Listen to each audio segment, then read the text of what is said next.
As we begin this journey together, there are two things I want to talk about on day one. The first is different ways of reading the Bible, and the second is the nature of emergency, which is in the title of our book. There seem to be three popular ways of reading the Bible: literally, devotionally, and critically. Literal readings focus on what's going on in the text. Devotional readings focus on what's going on with the reader. And critical readings focus on what is going on around or behind the text. Each one has its own appeal, but what's really fascinating is that depending on which approach somebody is most familiar with, the one that they're least familiar with can be completely baffling. For instance, people who read it literally might think it doesn't matter what it means to you or how you feel about it. It matters what happened. People who think about the text critically might think, who cares about the physics or if the history lines up? And people who read it devotionally might think, I don't care if there's a similar text in a different religion or if there's a parallel with something going on in the culture during that time. I was taught to read the Bible devotionally for the most part, and I tried very hard to take it literally when possible. I was only introduced to a more critical reading in academia. And the thing that I want to ask those who are most familiar with an academic reading, a critical lens, if you will, is, but how does the text speak to you? What does it ask of you? What does it want from you?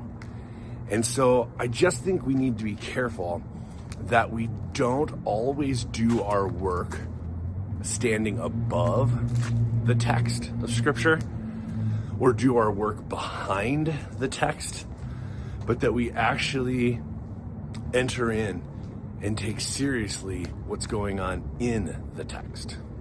So I'm looking forward to this next month of a devotional approach, and it'll be a nice change of pace for me.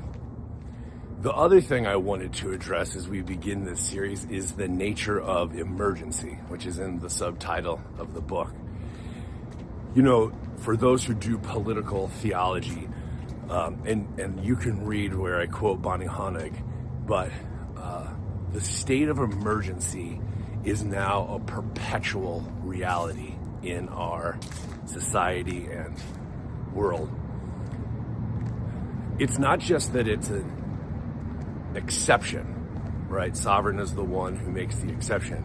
It's that these exceptional times have created an ongoing and perpetual state of emergency. Ever since the events of September 11th, 2001, 9/11, the news cycle can barely keep up with the barrage of exceptional and emergency happenings. And there is an exhaustion that settles in, which is why I am intrigued that the first chapter of this book begins with a storm.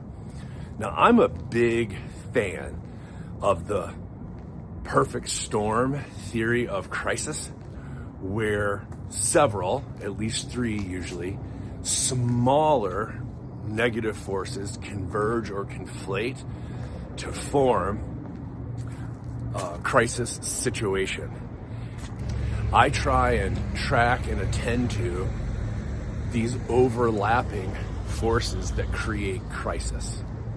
That's one of the reasons that I was attracted to this book, is the use of the word emergency in the title. So it will be interesting to see where our author takes us in the entries that follow. You can read the longer essay on Substack or on WordPress, the bosanders.com. That's where the blog is hosted. If you are interested in resources or further details about either Bible reading or crisis thought in political theology, but I will see you tomorrow.